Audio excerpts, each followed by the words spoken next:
Maybe don't know. This time to build. This time to build power. This time to build power.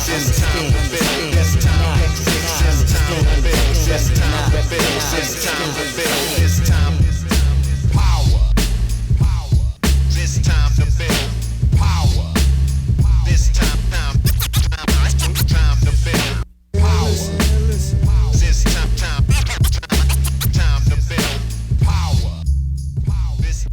What's up, everybody? I am your host, Chris Hampton. Welcome to the Power Company Podcast, brought to you by PowerCompanyClimbing.com. I just got home from a trip to Denver, short trip, in which I recorded 3 new interviews, one of which you're getting today. Honestly, I'm just out here trying to be like a squirrel, collecting and storing away these things for the winter. I like having a bunch of interviews in the can. You guys know how I used to be if you've been listening for a long time.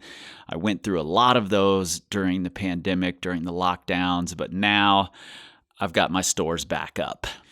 We've been kind of ridiculously hard at work over here.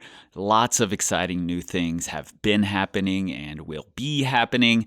Number one, if you haven't checked out our new community forum, please go do that. We would love to have your voice in there. It's at community.powercompanyclimbing.com. The link will be right there in your show notes. Essentially, it's just a way for us to avoid that Facebook scroll that happens anytime you get into a group on Facebook.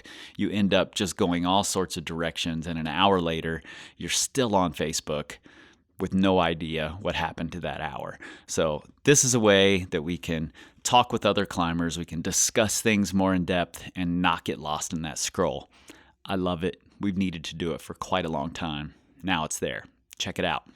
Also, for those of you who have been excited about the Sharpen Your Sword theme that we've been on the last couple of years very loosely, we've got some big things coming in about a month or so. Stay tuned for that.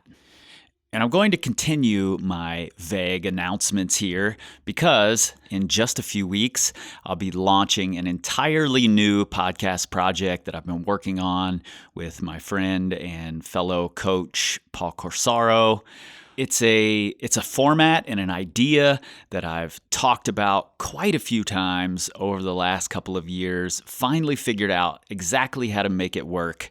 And especially if you're into super nerdy climbing and sports science talk, you're going to love it. Coming soon. All right, today's guest is a good friend of mine and a repeat guest. She was first on the podcast back in episode 53, nearly 200 episodes ago. Let that sink in for a second. In that episode, we discussed putting your accomplishments out there and what positive things can come from this idea of spray, which we have a negative connotation toward. And over the past couple of years, Kerry has been really proactive and inspiring about putting her goals out there for the public while she's chasing them. From her 100 Boulders project that ultimately resulted in doing her hardest boulders, as well as a recent big send of Mango Tango, a 14A in the new River Gorge that's got a legendary reputation and is one of the most beautiful routes you will ever see. Kerry and I sat down at the Tension Climbing headquarters and discussed all of those projects and more. Let's get into it. Maybe don't know. I have found myself being at boulders or climbs being like, I can't do this move because I'm not strong enough. And 9 times out of 10, that is a huge cop-out. This time power. This time to build power. This time to build power. This time to build power. Maybe 2 years ago, me and a bunch of the people that work at Tension, like Derek and Zach and Caleb and Quinn and I all went to Joe's, and we were all climbing pretty strong. We were all really psyched. We all had things we wanted to get back to, and we just said nothing. We just struggled so hard. I bought a 5-pound bag of gummy bears. That's what I buy daily, Kerry. Yeah. But we were so excited to go to Joe's. I was like, look at all these gummy bears I brought. We ate them like all on the first day and just had this like wad of gummy in our stomachs for the whole trip. And we tried all these boulders. So we went to like Anti-Future Plan and like up near I've never even heard of Anti-Future Plan. and it's near But that sort of sounds like eating a 5-pound bag of gummies is an anti-future plan.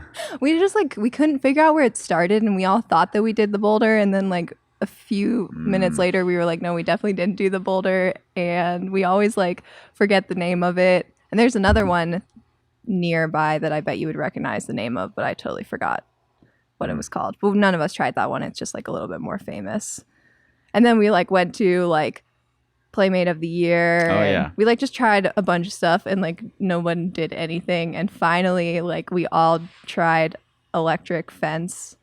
I guess, yeah, it's like a up behind, like barely legal kind of. Yep. And we like couldn't do it for a really long time, and then we all finally did it. But we had the same like huge gash like taken out of our pinkies. That's why I don't use my pinky. Yeah. It's all because of electric fence. No, I've never. But yeah, actually we all been were on it. like just so miserable on that trip. It was hilarious. It actually ended up being like the most memorable trip, and we all had like a great time. But the whole time we were like, we hate rock climbing. Like, why do we do this? Yeah, I ask myself that question relatively regularly. Oh, for sure. And I think that's why I do it. Like, I feel compelled to just keep doing it, even through the like bad experiences, the pain. I was just talking to Will this past weekend. We were climbing on something, and it occurred to me, if I were to just walk out to a boulder and someone said, slap this as hard as you can and rake your fingertips across it, I'd be like, no, I can't even force myself to do that. But then we pull onto the wall and do it over and over and over and over Yeah. for fun. One of my favorite little rants that Will and I have been on is like, you know, when you're on Instagram and like people are kind of like, you know, climbers are taking things really seriously, and Yeah. the comment is like, climbing is supposed to be fun or whatever. And Will's like, who told you that climbing is supposed to Yeah. be fun? And I'm like, to some degree, like if you want it to be fun all the time, Yeah. like that's a type of climber. But if you don't, that's another type of climber. Totally. And I'm always like, if I'm having fun like 50% of the time, Yeah. that's a success. Yeah, there should be some bad and scary emotions in there, you know, Yeah. if you want to be pushing yourself. Those are going to exist. It's kind of like my general life rule too. Like throughout college. It's a good life or, rule to like, have. I'm like, if I'm like genuinely happy 50% of the time, I think things are like good. I think that's a good life rule to have. Because like, I mean, I don't know. Obviously, like going to college was a great experience, and like I learned a lot, but I wasn't happy all the time. Yeah, like it's, some of it's going to suck. yeah, but that's okay. It's just part of it. Well, and I think that's, you know, last time you and I talked on the podcast anyway, and I had to think, like, have we recorded more times? No, Because just we've the one. had so many conversations, I couldn't remember. But the last time we recorded, we were talking about, is it spray, or can you just be proud of your accomplishments and put them out there, and kind of what's the difference, and why do we have this negative connotation around spray? Even when I say it, I'm like, that sounds like a bad word. you Yeah. know? But it really isn't. And that was when you did, shortly after you did Proper Soul, which was your first 14A, right? And since then, you've done more. You recently did a legendary mega line in the new Mango Tango. And I want to get into Mango Tango eventually, but I'll start by saying it came out of the blue for me. Like, I didn't know you had been considering it, thinking about it, planning for it. I had no idea. And then I saw your clip on Instagram and was like, whoa, that's Mango Tango. You know, when did she go out there, and when did this thing pop up? And one thing I appreciate about you is that you do set goals, you chase goals. And I'm somebody who does the same. I often do it in a very public manner, and then other goals I don't do in a public manner. What made you decide to have Mango Tango be a little more of a secretive goal? That's funny. I guess I never really considered it to be that secret. Like, to me, it's felt fairly public, Sure. but I guess maybe not on the Instagram. You just hadn't put it out there into the greater world. You just talked to your circle. I think for like my whole life, I've kind of had like different layers of goals. And so like even when I did, like the reason why Proper Soul was such a big deal for me is because Will actually suggested that I try it back in like, I don't know, I was like 14 or 15. I had barely climbed 513 at the New, and he was my coach at the time and had come back and was like, oh, you got to get on this climb, Proper Soul. And I was like, okay, like whatever. And then I looked it up and I was like, what are you talking about? My coach is a crazy person. Yeah. But from that day on, it was always like in the back of my mind. And I was like, I know that this is not something that I'm ready for, but like every year or so I'd be like, you know, think about it and be like, no, not now. Or like, maybe, you know, as the years went by, I was like, okay, maybe now it's time to like set more of a plan for it and actually try it. And I tried it. It was like, nope, not now. Like, you know, it just kind of like have these layers of things that I want to do. And Mango was kind of the same way. Like, I have been sport climbing at the New for a really long time. And I love the New. Like, it's just the best place ever. If you've climbed there, you love the New. Yeah. You can't not. Yeah. And I kind of started climbing there a little bit when I was in high school. And then, because I grew up in Maryland, and then I went to school in North Carolina. So the New was like about the same distance from both places, like a weekend trip. And there's kind of like, I don't want to necessarily say like a logical progression, because I think that they don't necessarily progress. I think things just kind of get really hard. Yeah.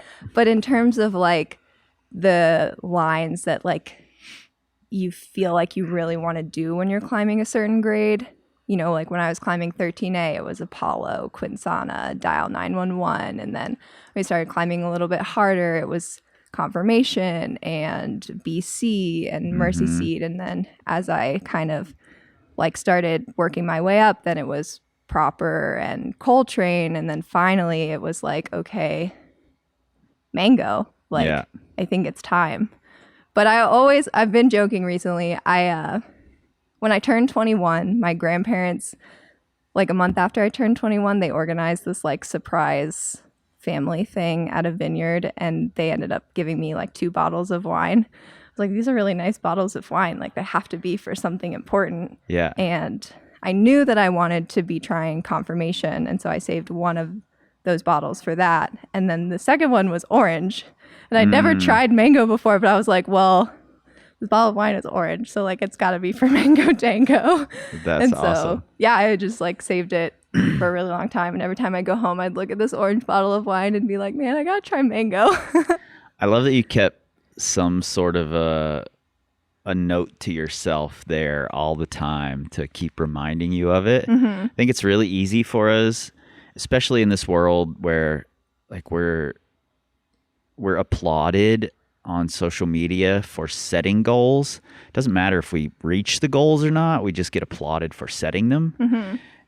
It's really easy to forget about reaching them. Yeah. You know, just setting goal after goal after goal and never actually working toward the goal. But having that bottle of wine sitting there was like, okay, I have to, someday I have to go do this thing. Yeah, for sure. And it makes it kind of fun to just like always having something to work towards. And I like setting many layers of goals. So like, you know, there may be like a weekly goal or like a monthly goal or seasonally or like kind of lifelong dreams and stuff. And so like, I think it keeps me sane. Totally. Like if, I know there's these things that I like want to work towards in the future, but I also know there's got to be like check-ins and steps and things. And I also have to like feel excited like I can't put all of my eggs in the one thing that may or may not happen. Sure, you need to build the momentum. You need to Yeah. stay excited about the goals, and if you're not seeing success, air quotes, no matter how small the goal is, if you're not succeeding at something, it's really easy to just get burnt out. Like, this goal's forever away. Yeah. And it's How can I nice to get just there? like, I'll like write them down too and actually go and like check them off or like cross it out, and like going back through, even if it's just like a small little thing, like it's nice to just like feel a little bit of accomplishment working towards something bigger. Yeah, totally. So speaking of layering goals and writing them down, and let's rewind back to your 8 million boulders goal. I'm just going to keep raising the number. That's how it seems in my head. Was that intentionally a build-up to not necessarily Mango Tango specifically, but bouldery sport climbs, or was it its own thing just for the sake of bouldering? This is such a fun question. It's so many different things. It really came about at a point in my life where I felt a little bit lost. And so I had like just gone to Sayus for the summer, which was incredible, and climbed my heart out on beautiful limestone, and then decided to move to Colorado. And so I moved here in August of 2018, and I had been sport climbing and pretty much defined myself as a sport climber, really only sport climbed, maybe dabbled in bouldering, but didn't boulder much. Right. And I definitely didn't see myself as a boulderer. And now I'm kind of realizing that because I was sport climbing at the New, I ran into this problem more often than not, but I would just get shut down by boulder problems. And so particularly on confirmation, I was like, I can do this climb, but there's one move or one boulder that I just like cannot even do in isolation. And this kind of happened like more often than not. I would kind of find myself on sport climbs where I was like, can't do these boulders. Like, I just like, that doesn't feel like something you should be worried about when you're sport climbing. And so I was like, okay, I think I have moved very far in this like endurance and climbing technical understanding direction, but my strength and my power is definitely lagging. So I moved here. I was excited to be in an environment that was going to be very challenging and competitive and really push me. And so my plan was to boulder to ultimately get better at sport climbing. And I, talked to Will about it, or like people, and they're like, you're just going to become a boulderer. It's like, I absolutely will not. Like, the ultimate goal is to come back and be a better sport climber. And that has, I guess now it has kind of gone full circle a little bit, but I'm definitely still psyched on bouldering. You've been pulled a little to the dark side. Yeah, for sure. Which I quite like. Yeah. but so then there's like a lot of different things behind it, because that was kind of the reasoning, but I also was like, tended to be really frustrated that I wasn't very good at bouldering compared to how good I felt like I was at sport climbing. Right. And I would like, my friends from high school and like growing up competing, we would go on like a yearly bouldering trip, which was always really fun, like to meet up with them. And, it's always easier to go on like a group bouldering trip than a sport Is that climbing. what was going on in Chattanooga when we talked the first time? Yeah. Yeah. Yeah. Cool. It's just our like yearly reunion bouldering trip. And I just always really felt like I was capable of climbing V9 and V10, but I wasn't. And I would just be pretty miserable on these trips. Like, obviously it was fun to see my friends, but like, I'd really want to do, because I at the time I could climb 514. I felt like I was a strong climber, and I just really felt like being a strong climber, air quotes, meant I should be able to climb V10. Right. And it annoyed me that I couldn't. I've climbed 514. I'm entitled to these boulders. Totally. Yeah. And it's such a bad attitude. And like, there really was a sense of entitlement. And I really felt like I just should be able to do this thing that's completely different from this other thing that I was doing. Right. Which was yeah, it was totally bad, a super bad attitude. And I'd go on these trips and I'd be like banging my head against the wall, like trying to do V9 or V10 and like trying to take rest days because I felt like maybe I needed to be rested to do them. And I just like would leave empty handed and like feeling kind of like I had wasted a trip or whatever. And so I was like, finally like sat down with myself and was like, how did I become better at sport climbing? And I realized I've done hundreds and hundreds of sport climbs. Like, Right. I think I've done at least 100 climbs at each the new and the red. And I've been on various like sport climbing trips and that's like 510, 511, 512, you know, like it's a full on pyramid of things. Yeah. So I was like, well, maybe that would work for bouldering. And so the diamond came about because I didn't want to like ignore some of the lower grades. Sure. But I didn't feel like I just kind of felt like I was so late to the bouldering game that like, you know, 100, like if I had been bouldering for my whole life, I would probably have like 100 V3s. Like I have like 100 510s. Right. But because I kind of made this switch over in the middle of like my climbing career, I was like, okay, you know, I still want to do V3, V4, V5, but I really feel like V6 to V8 is going to be the meat of like what I need to work on in order to get into like some of the higher grades. I think that's really smart. You know, we talk in terms of pyramids all the time. And I think if you look at almost any good climber's tick list, it's going to look something like a pyramid at the top of it, but it almost always looks also like a diamond if you look at the rest of it. Because they're not climbing as many of the easy things. And if they do, it's not registering as a thing that they did necessarily. But especially coming into the bouldering game later, you know, ignoring all those grades that are quote unquote easy for you just doesn't set you up very well for the boulders that are challenging for you. So totally, that mileage is super important, but it also shouldn't be the focus for the whole thing. Yeah. Yeah. And like, you know, I distinctly remember a handful of fours that I got on that like took 30 minutes to an hour. Yeah, no and I question. was like, I'm glad that these were included and, you know, they should. I found value in every boulder that I ended up getting on, which was great. And I think that was a lot of the point. Yeah. So talk to me a little about, let's kind of break down the diamond. I want to post a photo of it up on the blog, and there will be a link in the show notes, you know, to the photo, and it'll also be on the Instagram. I just think it's a super smart way to go about things. And it was really fun too.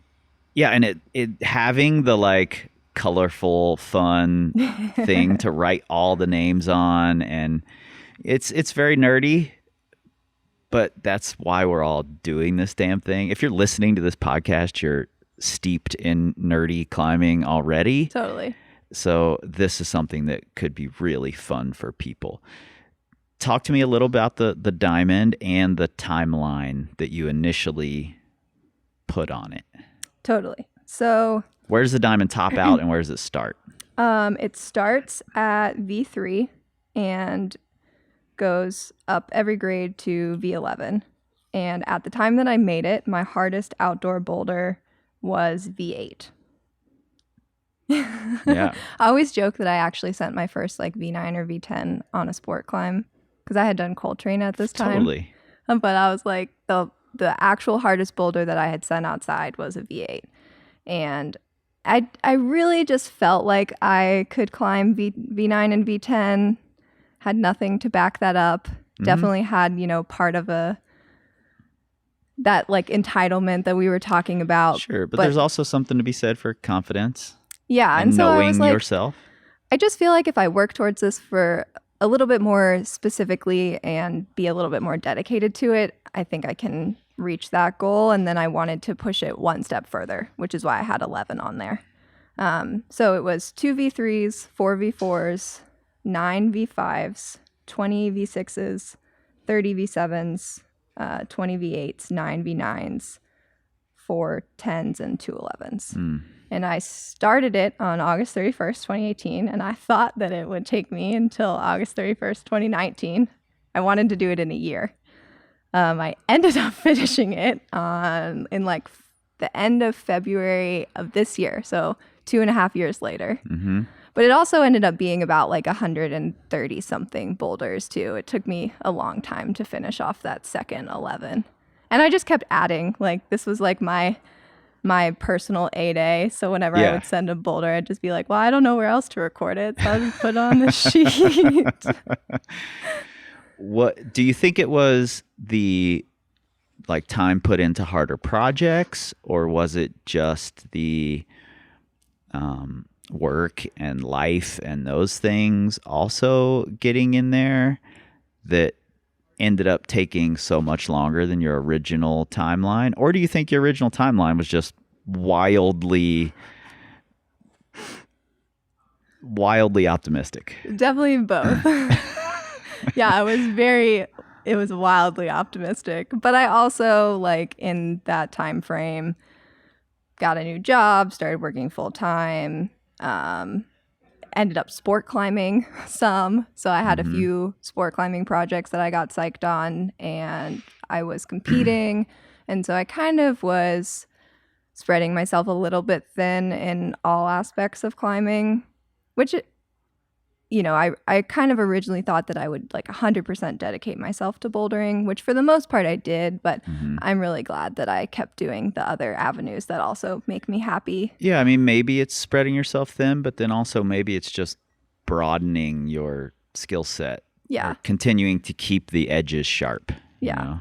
And it definitely like slowed it down a little bit, but Sure. by the time that I realized that I wasn't going to do it in a year, I was kind of like, which was probably shortly after, I'm sure in like a few months, I was like, this is not going to happen. I mean, you came to Lander and spent the whole weekend just climbing in my gym instead of going outside. Yeah. So. Which I got a lot of shit for.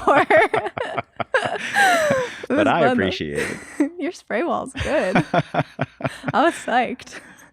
It's there waiting. Yeah, but yeah, so it definitely, by the time I realized that it was going to take me longer than a year, I was like, I'm not that stressed about it. Like, I'm going to finish it eventually, and it doesn't really matter when it happens, but as long as it does happen eventually. So yeah, I think there's a bit of a danger, depending on what type of person you are, in setting a time limit to a goal, especially a big reaching goal that is going to be difficult. Especially if it's going to take a year, if you think it's going to take a year, that's a long-term goal, realistically. So as soon as that flag pops up, I'm like, whoa, maybe I'm a little out of pocket here thinking I can do this in a year. Maybe I just get rid of the time limit. But I also like the pressure of that a little bit. And I think if you're the kind of person who enjoys setting goals and putting pressure on yourself, but you're also the kind of person who isn't going to get bent out of shape if you miss the mark sometimes, then it can be really powerful. If you know you're the kind of person who gets bent out of shape when you miss the mark, maybe don't set those time limits. And I think I really needed that time limit at first because bouldering was just really hard for me for a while. Like, I just didn't like that I felt like I was really bad at it compared to how good I felt like I was at sport climbing, which, like I keep saying, I know that's a bad attitude and I have worked to kind of like let that go. But at the time it was very true. Like, it was hard for me to walk into a gym. I remember getting on the tension board when I came back from France, and I had done like 10 13s in Seus and was like, I feel like I'm a strong sport climber and I could not climb V6 on the tension board. Right. And I was just like, this is hard for me to deal with. And, I knew that it was what I needed to kind of break through that next barrier, that like into the next level. And I just knowing myself, kind of felt like unless I put a time limit on it, I was going to become afraid of it and just never want to go down that road. Sure. And so the time limit was definitely very purposeful, but as soon as, 6 months into it, I was like, this is so fun. Like, and it just like, it did so many good things for my climbing. It's always like the number one thing I recommend if people ask me like questions about training or climbing or whatever. And it just turned into this thing. Like, I was always excited to try whatever. Like, I went on so this started in August of 2018, and that year, our like yearly friend trip, we went to Waco, and I was like, I remember this. Fresh start. I was like, I'm a new person. It was almost like you were surprised by how well you were climbing there. Yeah. Well, because my whole attitude going into the trip was like, I'm so tired of trying to go on these trips to do V9 or V10 and just feeling crushed and disappointed and feeling like I didn't get to climb anything. And I was like, I have this new goal. I've done hardly no boulders for it. Just I had a few sprinkled in there. And I was like, we're going to Waco. I just want to climb everything. I want to get on every single boulder that we come to. Mm-hmm. And I think we ended up taking maybe like one rest day. And I did maybe 20 boulders that trip. And my first 10, and then the day after, my first 9. Yeah. So like all of the things happened. Like I just used to feel like I have to be so focused on like one climb if I wanted to climb V10. But in reality, like I went and I got on fun V4s, 7s, 6s, like just tried everything that was put in front of my face, and then also ended up sending my first 10. Yeah. I think it's a really interesting thing that and a mistake that a lot of people make in their thinking is that they have this big project. They want to do this specific grade, whatever, say it's V10. And for some reason in our heads, we say, oh, if I hangboard and if I campus, that's more specific to getting me to that goal than if I go climb a bunch of V6s and V7s. When in reality, climbing the 6s and 7s and so on are building the skills that you're going to actually use on that V10, whereas the hangboarding and the campusing can transfer, but it's a little tougher to make them transfer. Yeah. And I think a lot of people make that mistake. Yeah, and I think the conversations around it, I think maybe contribute to that to some degree. Sure. I think you have to be careful with the data is certainly cool, but for me, on the end of things, I've always been a much better climber than I am strong. And so, I see these things that are like the average climber who climbs this grade can do this one arm hang on this edge. And I'm nowhere close to that. Right. And like, it'll be some climbs, it'll be like, 514, you should be able to do this. And I'm like, well, I've done 514 and I literally cannot do anywhere close to that. But for some reason, even knowing that, like, it really got to me with bouldering. I'd be like, but no, for bouldering, this is actually true. I'd be like, I need to be able to do this one arm hang or this whatever to boulder. And I think that takes you down this road of like feeling like you're not strong enough to climb those grades, where that's just not true for everybody. I think that's really interesting that you started thinking along those lines when it was something that you weren't really good at yet and you were trying to get good at it. Because it happens to me all the time. I know it happens to everybody else where I'm trying to get good at this thing. And even though I know I've read the research, I've spent a lot of time with learning skills and getting stronger. And it takes a lot of time and work and energy to do those things. But I still just want the fastest way there. Like I want the magic pill I can take. And if it's like, oh, if I can work up to hanging this weight on this edge on one arm, I'll just be able to do this thing. That seems like the faster magic pill. So it's enticing. Yeah, it's like is super enticing. And I think it just maybe like, it doesn't really make any sense, because I was just about to say maybe you can kind of see how it would help a little bit better, but that's not even logical, because why would climbing not be the more obvious one? Right. It's a very funny thing, and I think the place where we go wrong is and we're guilty of this. We try very hard to talk about it in a common sense kind of way, but we're certainly guilty of leading people down the wrong path now and then. But when we say the average climber who can hang this weight climbs this grade, what we're actually saying is the average climber who is training and taking these tests, which are the people who are spending a lot of time training. Mm-hmm. They're not the person who's spending all their time climbing and never comes into the gym to hangboard. Yeah. You know? I always try, and whenever I see those surveys pop up, I'm always trying to take them, because I know I'm going to be the one who like can't do any of the strength training things, but like has the higher like sport climbing grades or something. Yeah. We should get your measurements so that we have you in our database, because you're going to be a female outlier for sure, and we need those. Yeah, no, it's great. I think it's important to have that data. But yeah, so my hot take on it is I think you have to like confront yourself a little bit more if you get on these boulders that you think are okay, at least for me, I think this is what it tends to be, is like when I'm training, I can be like, okay, I'm just working towards, training to be strong enough to climb this grade.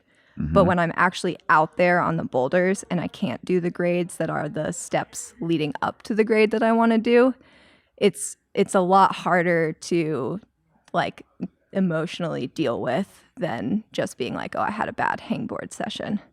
I think it's a little bit more like it puts you in your place a little bit more. Totally. Which like is one of the reasons why I ended up making this goal, is because I kind of knew that. I think really kind of deep down there, I was like, I need to be put in my place a little bit. Like I need to be humbled. I need to have my ass kicked, because I just like, I know that this is something that I felt maybe entitled to, and like that entitlement or those feelings like needed to be like kicked out of me. Yeah.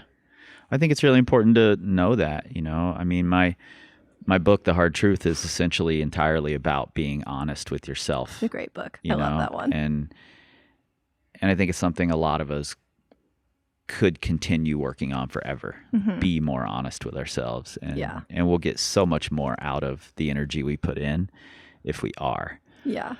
There was I think it was when you were in town, we were climbing in the machine shop. That was right around the time you had done, I don't remember what boulder it was. Clear Blue. Yeah. Mm-hmm. And we had a conversation that was really similar to a conversation I had with Angie Payne eons ago. And it was almost like you didn't believe you were as strong as you are. And you were kind of trying to reconcile that in your head. I have always had a hard time seeing myself as a boulderer or a strong climber in general. And that comes from like a lot of different things. I've tried to adjust my language a little bit, because I know that like the things that you say can be harmful sometimes, but sure. I used to always call myself weak, and like, and to me that was like, this is me being honest with myself. Right. The level that I climb at and my technical ability and my understanding of movement is far higher than, other people. Is far higher than like, what am I trying to say? It's the average person climbing your grade. Right. But on the flip side of that, my strength is way lower. Right. And so that's how I kind of meet in the middle to that grade. And so, but I would go around and be like, I'm weak, like all these things. And I'm like, no, like, well, first of all, I think that's just not a nice thing to say about yourself. And I'm trying to be better about it. But I also just think it's hard for, like if I am stronger than somebody and I'm calling myself weak, like that's not right. great. So, the language I try and use now is just relative to my climbing ability. So like, when we look at averages, like I tend to be the one who's the outlier on the lower side, and that's totally fine. I think to me, it just gives me like this direction for my training. I'm like, okay, I know that my strength or my technical ability is kind of carrying me, and so I need to be working on the other thing. And that's a really smart way to look at it. That's how we try to use our data in general is let's get your measurements. And if it shows that there's this obvious hole you could be working on or this obvious thing you're really good at, really strong at, then that just helps us guide your training for the next time period. That's the smarter way to look at it than saying, if I do this, then I can do this. Totally. Because it just doesn't work that way. And that's kind of, I think, how I've tried to use it. But I have realized that, like, all of the years of calling myself weak has created an identity in myself that has just made it really hard for me to see myself as a strong boulderer. And so I can imagine that that's what kind of was happening a year ago. No, and I think it's normal you set a big goal.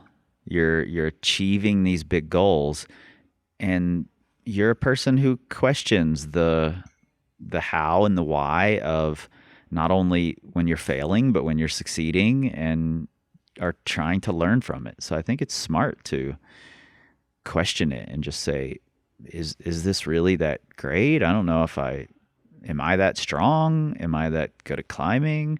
I'm not sure. Just you have all these emotions. That's what this whole damn thing is filled with confusing, conflicting emotions and motivations. Question: now that you've done much harder boulders than you had when you started this 10 million boulder campaign, are you worried about, have you felt any of that same entitlement flipping so that now you're like, I've climbed these hard boulders, so I should just be able to climb these hard sport climbs? I'm so happy that you asked this question because so, okay, slight tangent. One of the things that was like the most beneficial of this goal, it was so good for so many reasons, like building a base, working on my strengths and weaknesses and trying a variety of different boulders. But like, I just became so much happier. Like I loved climbing. I like remembered why I loved it. I was so excited to get on anything and everything. And I just like, besides the strength goals that I accomplished, like on the other side, my mentality about climbing and just, general happiness had improved so much. Yeah. And I was supposed to learn these lessons, or I did learn these lessons that were like, I can go to Waco and I can try every boulder that I want to try. And I can also send my first V10, and I can go, do all these other boulders and also send my projects, and like just kind of balancing the two things. And that's for like a lot of reasons. I think just like happiness plays a huge part into that, but also I think that there's a learned, like you learn something when you send boulders, and it's different than just sending a gym boulder. Like if I go outside and send a V6, like sending translates to sending something harder. I don't really know what exactly it is, but you can kind of get in these, this momentum. Absolutely. And so I finished this goal in February of this year, and just almost immediately forgot everything that I was supposed to have learned. I was like, kind of went back into training, and then was like, okay, I had pretty big goals for Alpine season, and I felt the training that I had done last winter felt like it was really paying off, and I felt a lot stronger. And I was like, I just felt like so I had sent my first V11 in 2020 and my second V11 this year. And I just felt like I should be able to walk up to any V11 and do it. I was like, oh my God, did I learn literally nothing? Yeah.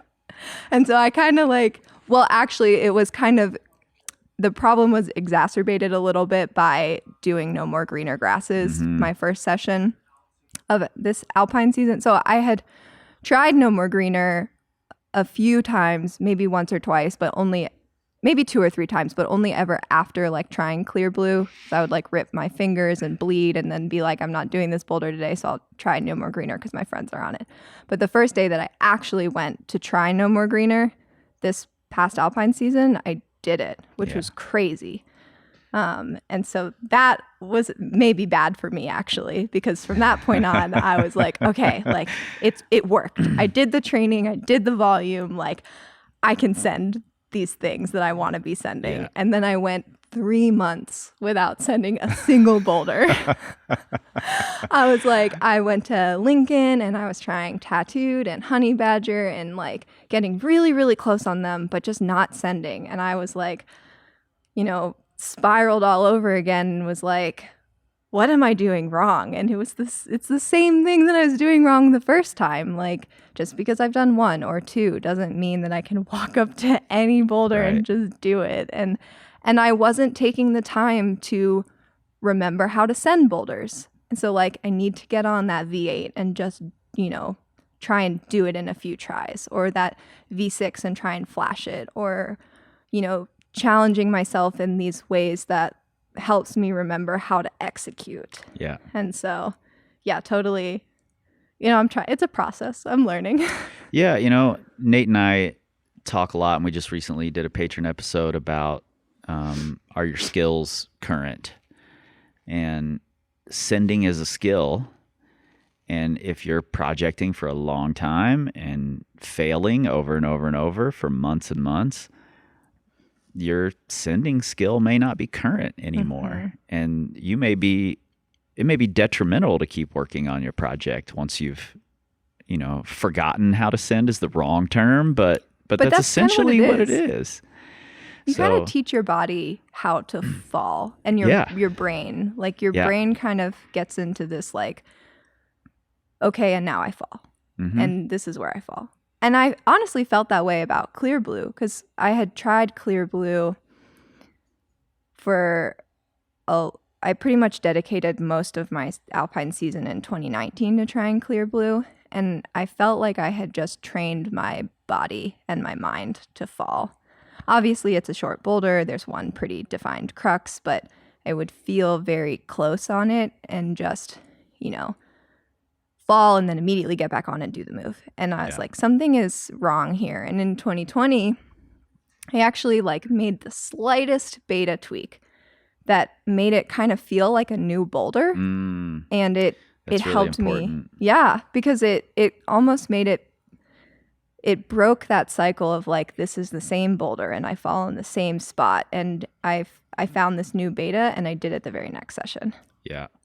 That's really important. There's, you know, even if there's not a beta change to be had and you can't make it feel physically like a new boulder, I think that, you know, something I'm experiencing right now is I did a long stretch, too long of a stretch, working on just vegetable boulders where I'm just testing the things that are really hard for me. I'm not going to any of the stuff that feels like home, you know, where I'm just squeezing between slopers.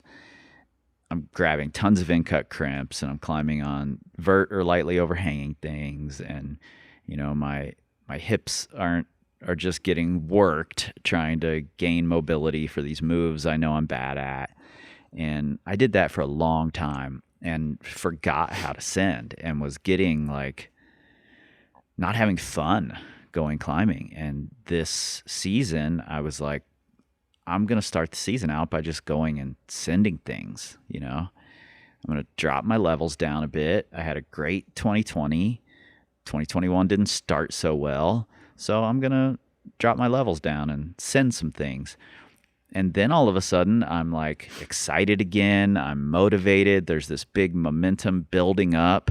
And I go back to some of the vegetable boulders and they feel completely different because I'm coming in excited instead of looking at it in fear of like, oh, this is going to hurt. This is going to suck. But I have to take my lumps, you know?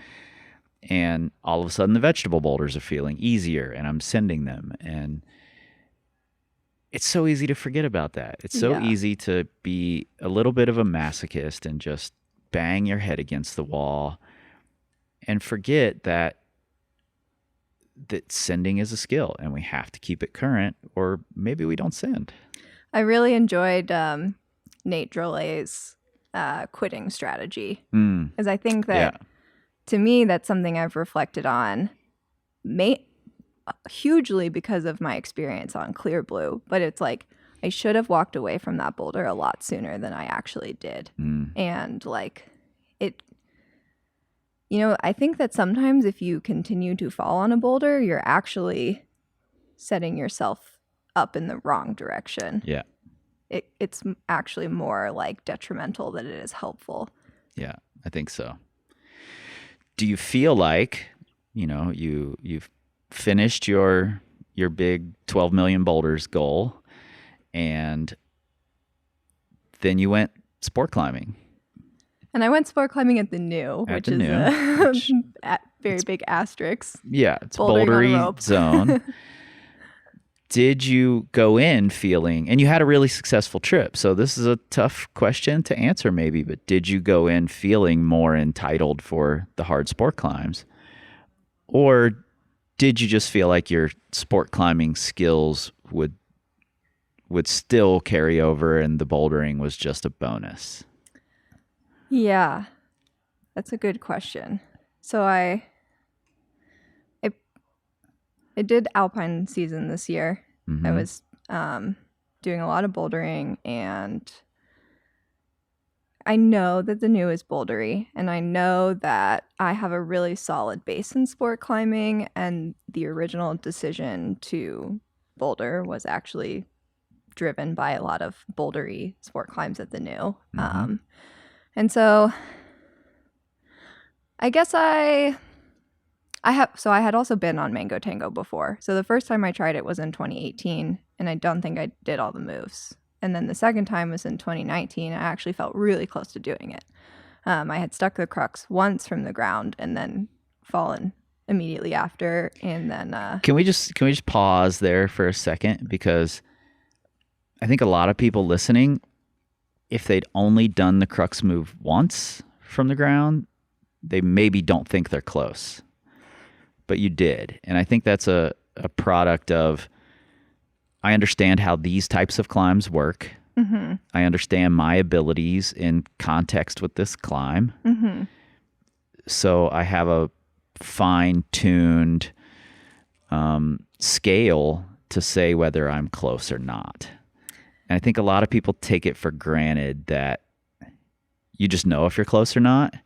And especially on climbs that are technical, sort of like execution style, where once you learn the moves and can do the moves, you can put it together. yeah. People who are steeped in like pumpy climbing don't understand that they did the move once and all of a sudden they're close. Yeah, and I didn't really feel like Mango had a huge pump factor to Right. it, but knowing what I know now about the climb, I was wrong in 2019. And so that, you know, from and so I had one hung it. The time that I stuck the crux move, I like stuck the crux from the ground and then fell and then got back on and took it to the chains. So in that sense it was close, but I yeah, you know, knowing that I wasn't getting like pumped as like an endurance climb, I definitely got a little pumped. I guess maybe more fatigued is the better word. More like power is being drained. Yeah. And so I think when I left that trip, I had stuck the crux once from the ground on my first day of trying it. And then I tried it for the rest of the trip and never repeated that high point. And so I kind of was like left a little feeling confused. And then I kind of felt like if these moves felt easier, as in I was stronger, maybe I'd have a better chance of doing the climb. Yeah. And so then I, you know, have been bouldering, and at some point over this summer, I definitely was like, I need to get back on a rope. Like, I actually don't know where I'm at, and competed at a sport climbing competition, which was crazy. I was like, wow, what am I doing? And actually did well. Alex kind of gave me a lot of shit for that one. My friends and I all were like, we're going to go to Albuquerque National Cup. And I was like, you know what? Like, screw it. All my other friends are sport climbing. Like, I'm a sport climb. And Alex is like, do you really think that's a good idea? Because he knows that I have this really strong sport climbing identity, and I haven't been doing much sport climbing. And I tend to get really frustrated when I don't feel like I'm sport climbing it's like when you have your identity wrapped up in something, you kind of. Sure. But anyways, I actually ended up making finals. And so I was like, take that, Alex. But, it's because the expectations were lower, and I had actually, it was like the perfect combination of like my expectations were lower because I knew that I hadn't been training specifically for sport climbing, but I actually was training specifically for sport climbing because the thing that I needed was bouldering. But anyways, so I kind of started to feel like actually my sport climbing might be where I want it to be. And I had a few sessions at Ascent and Englewood and one more at the spot in Louisville, and was pretty happy with how I felt on the wall. And so, yeah, I went into the trip definitely feeling like I had a really good chance. You're choosing your words really carefully, which I appreciate, because I think there is a distinction between like entitlement and confidence, whereas one can be destructive, the other leaves room for failure. And like when I watched that first clip you put up of Mango, like before you announced that's what had happened, and I was sitting there like, did she just send? I think she just sent, and little teaser. No one really knows. and you were not surprised. You were excited, but you didn't seem super surprised to me. And I thought that was very cool. I love seeing people confident in their abilities. And while you were excited, it wasn't a shocked kind of excitement. And so for like the 2 weeks or whatever between that and you posting that you'd done it, I was kind of waiting with bated breath. Like, I hope she sent, and I can't wait to see that she sent, In fact, I talked to several people about it. Like, did Kerry send Mango? Sorry it's really for the cool tease. If she did. No, I could have asked, but I kind of didn't want to. I liked the anticipation. Yeah, I liked anticipating it. Yeah. I mean, even it was a journey though. Like the first day back on it, I just really wanted to do it. And I think it's hard when you kind of know you can do something. But, obviously keeping my eye on the weather for like weeks ahead of the trip. Sure, like of course. What's happening at the New? Is it going to rain the whole time? We went in October, and it ended up being pretty warm and very humid. And I was like, oh my God, I really want to set myself up for success, and this isn't looking so great, and the slopey crimps are pretty bad. And so the first day we arrived, and it was kind of rainy, so we went and climbed at the Coliseum. And BC has been another really long project of mine I've just, BC, the last move is the crux. Mm-hmm. It's tricky because it is the crux, but you're also like, oh my God, I'm falling on the last move. And so we went back to BC, and this was after 2 days of waking up at 5 a.m. and traveling. And I got on BC and just did not do it, which I was, to me, I felt like BC was something that I should be ready for. And when I didn't do it the first day back, I was like, oh my God, like, what, like, I don't know, just all these, I started making meaning out of like all these things that didn't actually have meaning. Right. And I was like, I was hesitant on the crux. And when I actually got to the last move, you know, people skip those 2 bolts. Yep.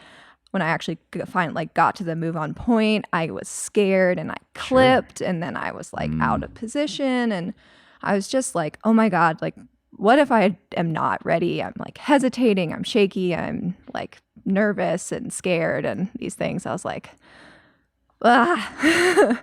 And it had been raining, and so then took a rest day and then went to go try Mango, and it was really cloudy and a little bit cooler.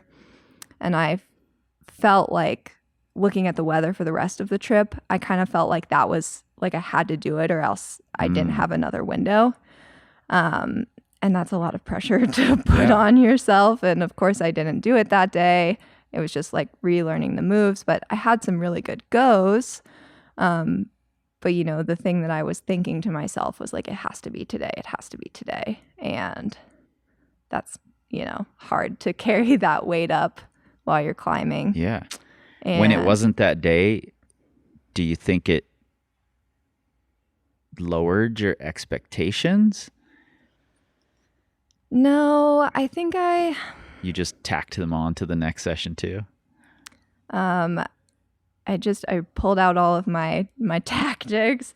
I was looking at the weather and the humidity when I was trying it. And then I was like looking at the next days, and I was kind of learning that the weather at the new behaves differently than it does here. And so I was like, I had kind of assumed that the heat of the day was going to be, you know, noon and it would get cooler afterwards. But it actually had, like, as the day goes on, it got hotter and the humidity levels rised. And I kind of tried to use logic to like calm myself down. And I was like, actually, it looks like maybe Monday around noon we'll have similar temperatures and humidity. And like, I think that, you know, something in my brain that could be like, look at these numbers, like, helped me. But the reality was, like, I felt really good on the climb, and I could have just trusted in that a little bit more. Yeah. But yeah, the day that I actually ended up doing it, I was just so shaky, like sewing needle leg, just like kind of freaking out the whole time. I gave 4 goes before I sent. And it was like, I would do the crux and then fall a little higher, which I never really thought would happen. So the time that I did the crux in 2019, I felt like immediately after I like really didn't have it super well, but trying it again, I had kind of learned the nuance of the position a little bit better and could kind of tell when it was good versus when it was bad and how to make it good. And so on the day that I sent, my first go, I would pull through the crux and fall higher. And I was on a spot that was hard, but I actually didn't really think I would ever fall on. And then I would get on again too soon and fall at the crux and be like, that's not good. And then rest and then pull past the crux and fall at the same spot again. And then pulled back on too quickly, like took maybe like a 10-minute rest and then fell at the crux, and was just, overall strategy was very bad. Was just making decisions based on like my emotions rather than like, Sure. And just stressing about it. And sometimes that works. Sometimes it works well to just go with your emotions. Yeah. Sometimes it does not. And it's a tough balance to strike, I think. Yeah, and I think really ultimately what did it is I was like sitting under the base of Mango with Alex, and I told him that I felt like I wanted to have done Mango rather than wanted to do it. And that's another conversation that I had with Will a while ago. Yeah, that's a real thing. Yeah. And I mean, it was a great conversation that I had with Will, and he's kind of talking about like the difference between wanting to have done something and wanting to do something. And I think obviously like wanting to do something is the more kind of pure, we love climbing mentality, where like you love the process and you want to be climbing and that kind of thing. And wanting to have done something is not necessarily like a great thing. Right. Like, I think I like to be like, oh, no. Like, I want to go climbing, and like, wanting to have done something is like, that's a bad attitude. But when I'm really being honest with myself, like sometimes I want to have done something. And Mango was a climb where I was like, Alex, like, I just really want this to be over with. And I don't know. I think something about just saying that and like releasing that energy into the world, being like, I'm actually being honest with myself. Like, I feel a lot of pressure. I'm not really having that much fun, and I just want it to be over with. Allowed, like, being honest about those emotions, I think allowed me to then take the steps to be like, oh, I've been here before. Like, this happens every single time I sport climb about something or get on a project that I really care about. And I call it the best worst part. And I was like, Alex, I'm just in the best worst part. So the first step was being honest with myself. And then the second step was like, this is a thing. It happens every time. Every time it feels like this new crazy emotional feeling, but it's really just the same thing I've been through like hundreds of times. And it's the best worst part. It's the part where like, you can do something and you're not doing it, and that really sucks. But also, like, without those experiences, like, it doesn't, the process isn't complete without that low moment. Yeah, I agree. I think, I talk about this a little in the book as well. And I've talked about it in some talks I've given, that sending has to be a part of the process. And it's, there's the, I want to have done it, I want to do it. There's also the people who are like, I just want to be involved in the process of it, and they don't put a lot of emphasis on the actually doing it part. So they end up in this never-ending process, and they end up posting these things on Instagrams like, oh, it's all part of the process, over and over and over. And I'm like, if your process never finishes, there's something wrong with your process. Yeah, is it really a process then? Maybe you just love going and doing moves, and you don't have to clip chains or top out a boulder, and that's fine if that's you. But if you're in this to see that sort of tangible progression of sending something harder, then that has to be a part of your process. And you have to fucking care a lot about it to do really hard things. Yeah. And there's going to be confusing and conflicting emotions when you care that much about something that's also really fucking hard for you. Yeah. Yeah, and it's like this, I'm climbing on one of the most beautiful lines in the country that climbs amazingly. It has these perfect crux sequences. Like, I don't love that I wasn't having fun on it. Like, I should have been having fun on it. It checks all the boxes. But I think the important thing for me in that moment was like, just because I'm not having fun on this right now doesn't mean that I don't like climbing. It doesn't mean that I don't like this climb. It doesn't mean any of the things. It just means that I've put a lot of pressure on myself. Yeah. And, we had a week-long trip coming from Colorado. Like, it's not like I can just go back to it very easily. So I think like, yeah, just being honest with myself about the way that I was feeling lifted some of that weight off my shoulders, and I pulled on, and I was like, I know this is my last go of the day, but like, I also know that I can pull these moves, and with the rest of, and this was one of the hotter days, and I was like, I'll have other days that are like this. Like, it'll be fine. Like, I know that I'm pulling this crux maybe every other time, and I just need one go where I stick this red point crux. And so I pulled onto the wall. The second move felt hard, and it never feels hard. And I was like, oh, well, I'm screwed. Like, this is bad. And I was just kind of was like, okay, whatever. Like, this is going to be my last go of the day. Might as well ride it out. And everything just felt harder. And that was honestly a blessing, because I no longer had room in my brain to overthink how everything felt, because it just felt harder than I know that I should be or could be feeling on those moves. Yeah. And so I was like, 100% of my attention had to be on making the right sequences, doing the right things with my feet, breathing, shaking, clipping, like just on all of the details. And I really, like, I have that distinct memory of the first second move feeling harder. And then I really forgot everything that happened until I was sticking the red point crux. I was like, how did I get here? Like, I've never like blacked out like that hard on a route before. And I remember being on and once you stick that move, you have a really good rest.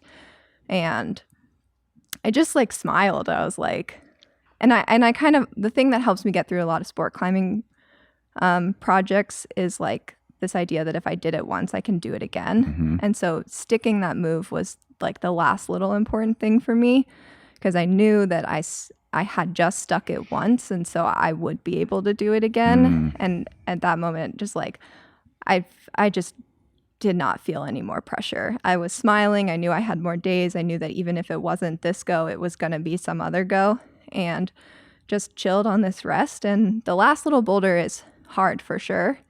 But if it's only hard if you hesitate. And so I just rested and was like, okay, like I'm just going to do the things that I know how to do and see what happens. And then did it. And it was crazy.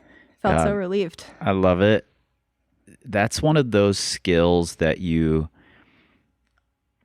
we talk about it like it's a thing you either have or you don't, or it's just this magic thing that happens to you where you black out, you get into that zone, you get into this flow state, whatever it is.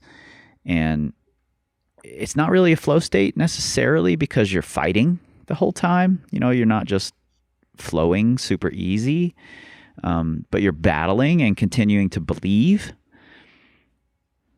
It's not a thing that just happens to us. It's a thing we've learned. We've spent a lot of time putting ourselves in these situations where we have to, you know, do 3 moves where we're battling, and then we're doing 4 moves where we're battling, and then we're doing 10 moves where we're battling. And all of a sudden we have this ability to battle up entire boulders, entire routes, you know, where we might be falling at any moment, but we're trying like hell to stay on. Mm-hmm.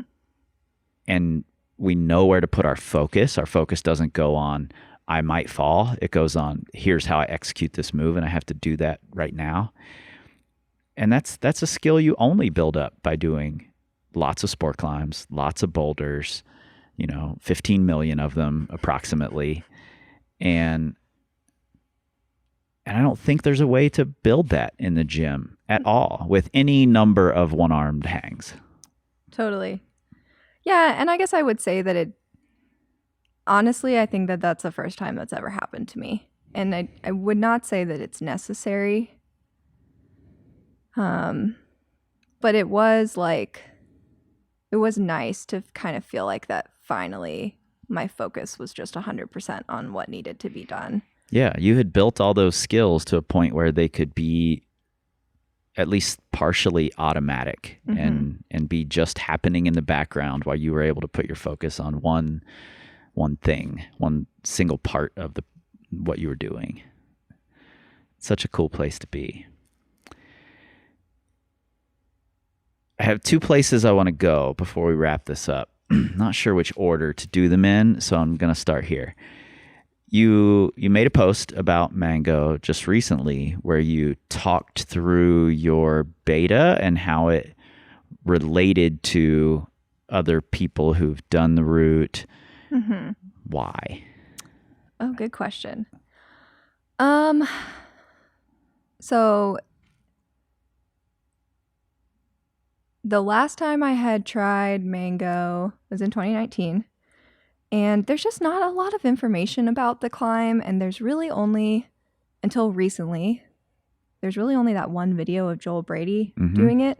And he does this mono move, which is really crazy, and he sticks to the arete. And kind of the thing that people talk about when they talk about Mango Tango is that like the orange flares with the climb. Right. And so you like the orange is really tight and on the arete at the beginning, and then as you go up, it kind of flares out and you get into, you know, finally towards the chains, you do this like compression sequence. And so I had tried the climb in 2019 and, you know, well, so, okay, the first time I had tried it, I was actually climbing with Nate Drawn, and we were like, had seen the Joel Brady video, and we got to that point and we were like, but there are like these crimps right here. Like, why would I not just like grab these crimps? Mm-hmm. And so we were like, this feels weird, but the crimps are just like right there. So we were like, okay, we did this crimp sequence. It's not easy, but it doesn't look as hard as the mono sequence looked. But I also never tried it that way. So I don't know. So we were like, I don't know, this kind of, but you know, the crux sequence is this arete move. And then, you know, all of the crux and red point cruxes we do the same way, are similar to Joel Brady, who was the second ascent. I actually don't know how the FA was done. And so then in 2019, when I was getting close to it, I had kind of talked to a few people and was like, so how do people feel about these crimps right here? And everyone was like, oh, or people who I had been talking to were like, they're fine. They're there. Like, people have done the climb with these. But the people who had done the climb with those crimps hadn't necessarily like publicly been like, I use these crimps. Right. And so I was like, well, it seems to be fine, but it's also not like a super public it's fine thing. And so then I was like, whatever, I'll just do it. Like, this to me is logical. Mm-hmm. And then, you know, 2020, I came back and I just still felt weird about them. I don't know. I think if I could redo my process on it, because now I actually had a conversation with Joel Brady, and he said that he was like, all of that stuff is just kind of entry into the crux. And he was like, what he did was probably low end 512, and what I did is also probably low end 512. It doesn't really matter. But, you know, while I was climbing, I was like, I don't actually know how this other sequence feels. I've never tried it, but I do it this way. And I had asked another local who had been kind of watching some people on it just via Instagram. I was like, how do people feel about these crimps? And she was like, oh, they use them. And so I was like, okay, that's great. And so then I climbed it that way and sent it and was like, cool. But then I watched Chris Fogarty's video and I realized that maybe I had misunderstood what Karen was saying, because he uses the crimps but also has a hand on the arete. And so the left hand crimps, so he uses these crimps as left hands and has a hand on the arete, and I use them as right hands and kind of go like one little bit further. And so then I was like, oh my God, like, I don't know. I mean, I think it's one thing to climb a climb the way that you think you want to climb it and all these things, but it's kind of another thing to be like, so, you know, full disclosure, I'm paid from a handful of sponsors and I'm public about like these things. And I'm, you know, obviously talked to a bunch of people before I claimed an FA, FFA, first female ascent. But I did make a big deal about it. And to me, like, if I'm being paid, I'm making a big deal about something, like, I have to be honest. And that's the whole thing. Like, It doesn't really, I guess, depending on who you talk to, but, you know, like, I did my due diligence and I tried to like look into what was right and what was wrong. And there's not a whole lot of information. I made a decision based on what I felt like. But at the end of the day, like, I was like, I just need to be honest about the way that I did it. And then, you know, posted the video. It was like, this is how it's done. Like, if it felt upper end 14A to me, I know people have done it this way in the past, and I know people have done variations of this way, and, you know, but like, this is the honest truth, and whatever you want to think about it, you can. And then I ended up having a conversation with Joel Brady, which was crazy, by the way. I've watched his video like millions of times since I was a kid. And I'm like, oh my God, I'm talking to Joel Brady. Like, wow, this is wild. But we, you know, after the fact, kind of had a conversation about, like, I did the crux the same way, did the red point crux the same way. All the entry moves are about the same grade. It slight variation doesn't really matter. But I do wish I had tried it the other way, just so I, at the moment, could have made a decision that they felt similar. But because I had only tried it one way, I just really didn't know. And I had some anxiety that maybe I skipped a crux, and I don't know. So I was a little bit stressed about it. Yeah, and I don't mean to stress you out in this moment either. I think it's an interesting, cloudy, strange game that we play, especially when we start going down those rabbit holes of how did the first ascensionist do it? Is this hold on or is this hold off? And all these weird, absurd, cloudy areas we allow ourselves to go into. Yeah. And I really I understand the value of maybe those conversations, but even particularly at the new, things are pretty wandery. Yeah. And totally. And I think that there's definitely very valid ways to do lots of different things, and that's kind of the beauty of climbing. But, say I were to have done something that maybe skipped a crux move, then ultimately it's, in my opinion and my values, it's just important that I'm honest about how I did it and what grade I felt like it was. Yeah, totally. And if you had done something that skipped a crux move, in my opinion, you just had better beta than the first ascensionist or I think whoever that it's just else. because the I don't know, Mango Tango is this kind of mysterious thing, and it's got a reputation. There's maybe so I wanted to say that maybe 15 people have done it, but then I started as I've had more conversations now that I've done it, more people have kind of come out of the works, and so maybe it's 20.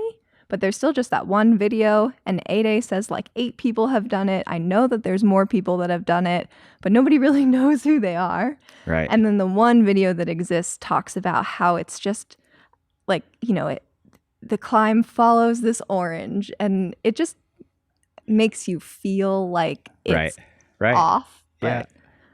So I wish everybody listening could see you air quoting and rolling your eyes a little bit, because that's how I have these conversations, is air quoting and rolling my eyes. Yeah. Because I sort of feel the same way, where it's a little anxiety producing sometimes, well, did I actually do this or didn't I? And then you have to start questioning yourself, what is it that I actually want out of this? Yeah. Do I want to climb this piece of rock, or do I want to connect these bolts together, or do I want to follow a sequence that this arbitrary sequence that someone came up with? Yeah. And I think that was kind of hard for me too, though. Being totally honest. Yeah. What really if someone says you didn't do it? Oh, I would be devastated. But okay, at this point, I would be you're wrong. I did do it. Good. Go try it. But it would be annoying, I guess. Yeah. But I did have this whole moment with Mango Tango where I was I want to have done this route. I can't sit here and tell you that I had this very pure oh, I just wanted to climb it kind of attitude, because it's not 100% true. Sure, the new means a lot to me, and I did,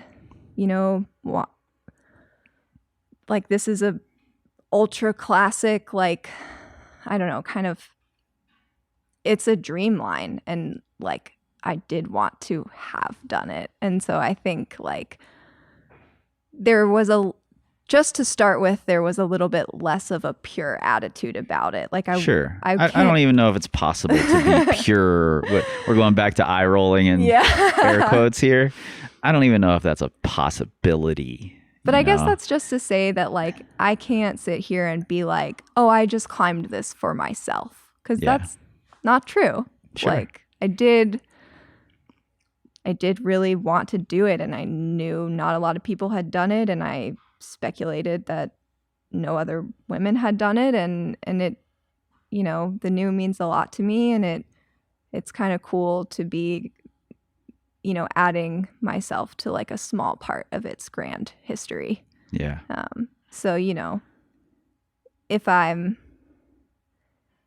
doing something wrong, which I don't know. I just don't want to be doing anything wrong. Wrong. What does that mean, Kerry?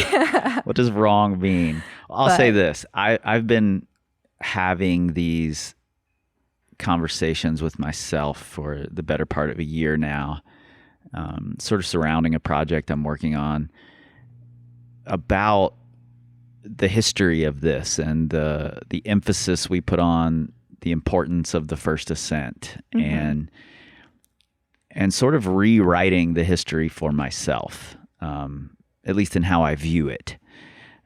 And even though I'm in the midst of that conversation with myself and trying to erase some of the artificial importance I had placed on certain aspects of the sport, when I saw your video, and I had the inkling, like I think she just sent, it felt big to me. And I was very excited for you.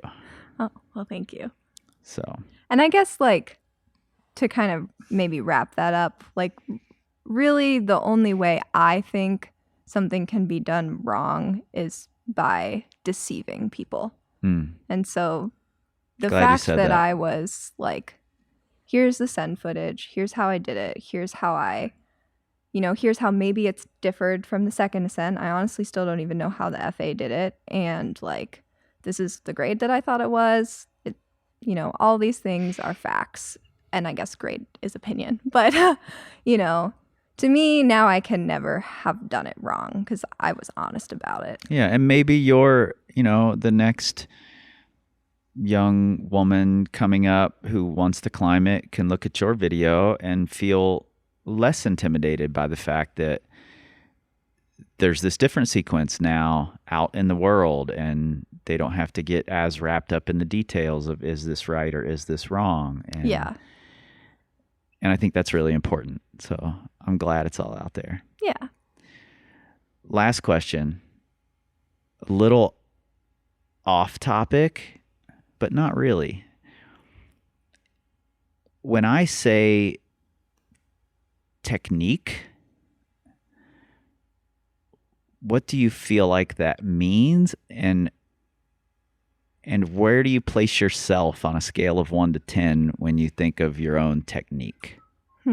Just like, and I'm asking because you've done hard boulders, you've done hard sport climbs, you're undeniably a really good rock climber,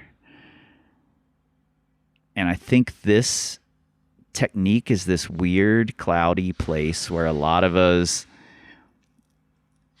there's no good way to measure it. Like if we had a way to measure technique, you would just be measuring your technique and you'd be like, fuck, I'm amazing, instead of worrying about, do I need to hang on a one-arm edge to be able to do this? It'd be like, oh, my technique is this number, so I'm good.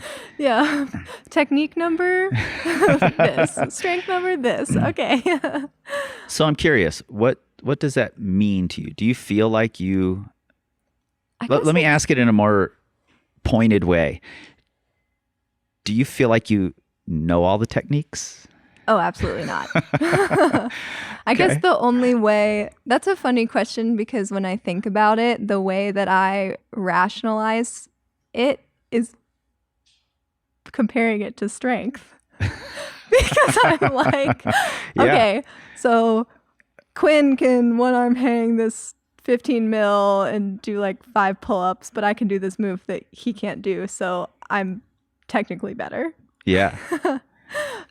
So I guess that's it's funny, like I think it does kind of go back to my understanding of strength because I'm like, there's got to be an answer. Like if I'm not as strong as somebody and I can do something they can't do, it has to be something else. And I guess to me, I've just filled in that blank with technical. But yeah, obviously, like there's a lot about climbing to learn, and I for sure don't know all of the techniques. And this is a conversation we kind of had in Lander too. Like, yeah, and when we had it, I really enjoyed it, and there was a moment that sort of sparked it that I really love seeing. It's one of my like great joys in climbing with other people is this like you're already a really good climber, but you've recently learned something new, or recently have learned to move in a new way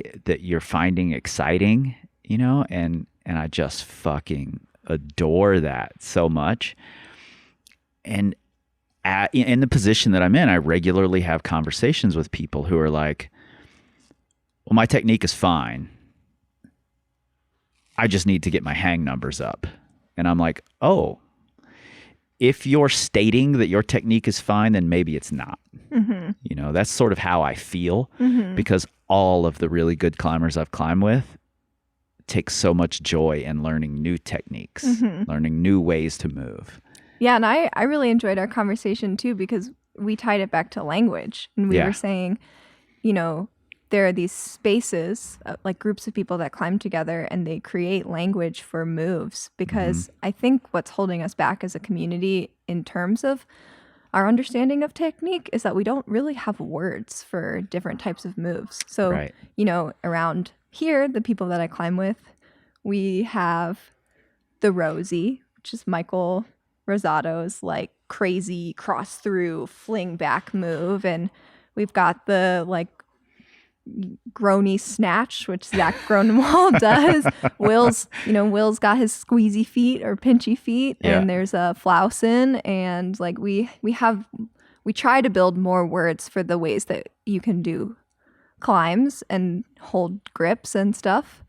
And we were also talking about, because you were like, you looked at me climbing and you were like, how the crap are you crimping this? You were like, I've never seen somebody crimp something like that. Right. Like, I don't know. That's just how I crimp stuff. Yeah, like, you just naturally did it. And I'm like, I can't even make my hand do that. How does that work? Yeah. But I actually taught that to Quinn the other day, who's way stronger than me. And he was like, how do you crimp stuff? And I was like, here, do this. And he was like, oh my God, it works. Yeah.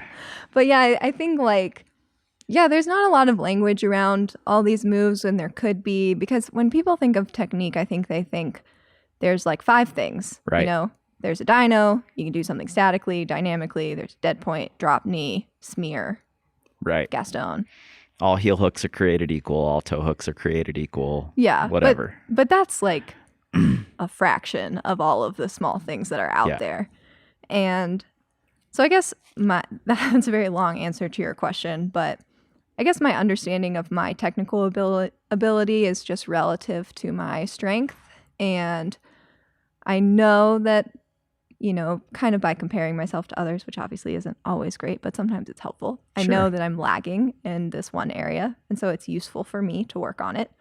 But I also, especially in like styles of climbing that's outside of my comfort zone, like the spray wall that I'm looking at, with like slopers and pinches and more compression stuff, like I guess I would say my technique probably excels on crimps, but there's technique on slopers and pinches and compression and all that kind of stuff that I still have lots of work to do on. And more powerful moves and moves you have to slow down right at the end, and different ways to create momentum, and totally, different trajectories, and it's endless.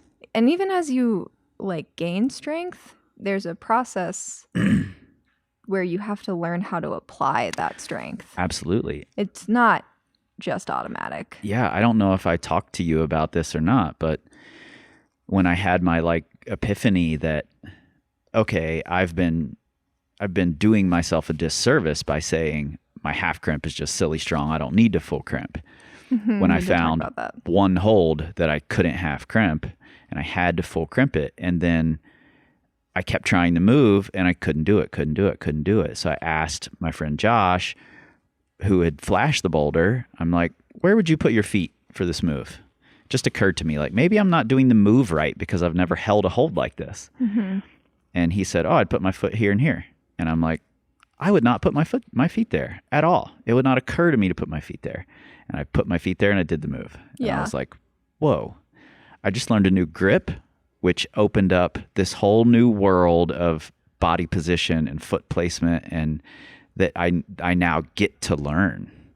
And that's fucking amazing to me. Yeah. Yeah. And another hot take. I think it's a cop out to be at a boulder and say that I just need to get stronger for this move. Totally. It's like, all right, what can you I think it's actually almost do? always the wrong answer to Yeah. say, I just need to get stronger. And even as somebody who, in the broad generalization of my climbing as a whole, I do just need to get stronger for now. I have found myself being at boulders or climbs being like, I can't do this move because I'm not strong enough. And 9 times out of 10, that is a huge cop-out. Yeah. And well, it's not the answer right then. It's definitely not the answer Regardless, right now. you can't get stronger in the hour you're going to be there. Yeah, and it's also just like, specifically what about the strength do I feel like I'm lacking? And, is there a body position that would actually make it so that, and kind of the same way that like just try hard is a cop-out. Mm-hmm. Like, but how? Like, do you need to apply more pressure in your foot? Do you need to take mini shakes before you get to this point? Do you just try hard doesn't actually give you any information. Yeah.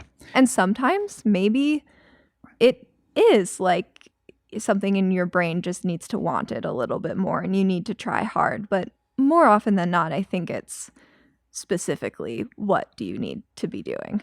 Yeah, I just went to a vegetable boulder the other day that what had is a vegetable boulder? just like, I slopers and compression are my dessert, crimps are my vegetables. Oh. I have to eat them. I don't really want to, but I have to. Oh, I love that. And I'm learning to enjoy it more as my palate improves, And I went back to this vegetable boulder that had kind of wrecked me in the spring. And I climbed the bottom of it into the first really hard move for me. And it felt exactly how it had in the spring. But what clicked, because I had been sending recently, was I didn't feel right through all these moves. Like, this part is different and should feel different than this part. So I spent the rest of the session working on how can I kind of be loose and sort of flow through these moves and then turn on the try hard, where I had been sitting down and going, this is a vegetable boulder, I have to try really hard. And then I was a little too rigid through the start moves, and I was arriving at the first really hard move tired. Mm-hmm. After having done moves that aren't really that hard. So as soon as I learned the subtlety of I need to flow through this, and then when I'm here, I can take a breath, reset, try hard. All of a sudden, I did the move and bigger link than I did in 10 days of trying it in the spring or something. You're so right. There's subtleties to everything we say, and we'll do ourselves a favor if we explore those subtleties instead of just making a blanket statement. Totally. Thank you for sitting down and having this conversation that goes every which direction. But it's somehow all kind of related. Yeah, it kind of all is. I'm glad it seems that way to you. And thank you for when there are moments like I'm feeling anxious about this beta, did I do it right? Or whatever, putting it out there and being open with those feelings, with those emotions, with your excitement, with your surprise, with your goal setting, all of that. I think it's really important for people in general to see, but especially young women climbers who are coming up, who have you as someone to look up to. I'm glad that they have you. Oh, I'm so glad. thanks. And I'm so glad that you got to drink that bottle of wine. I actually did not really love it. It was a little disappointing, but it I drank some and it tasted good in mind, not in palate. Fucking perfect. I love it. Oh, cool.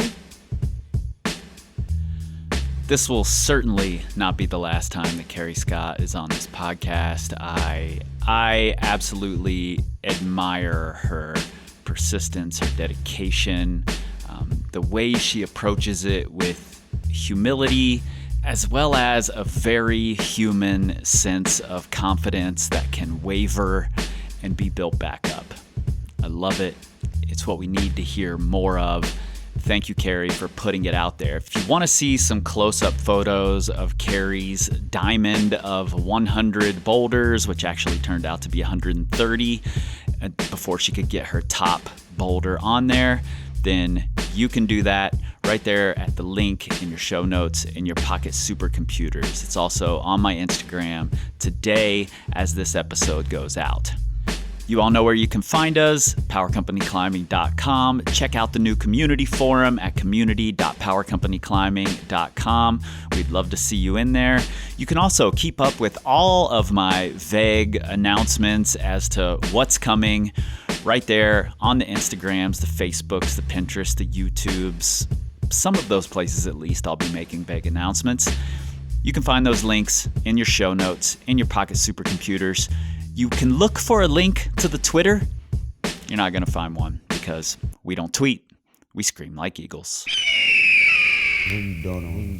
This time, this time, this time, this time, this time, this time, this time, this time, this time, power, this time to build power, this time to build power, this time to build power.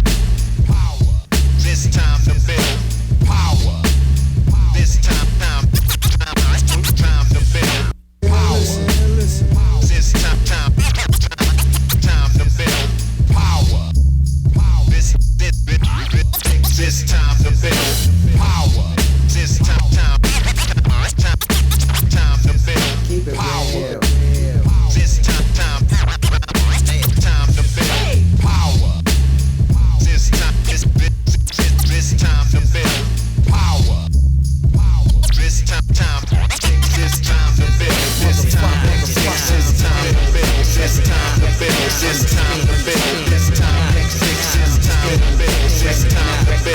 time to build power. This time to Cause Jah is the sinister character.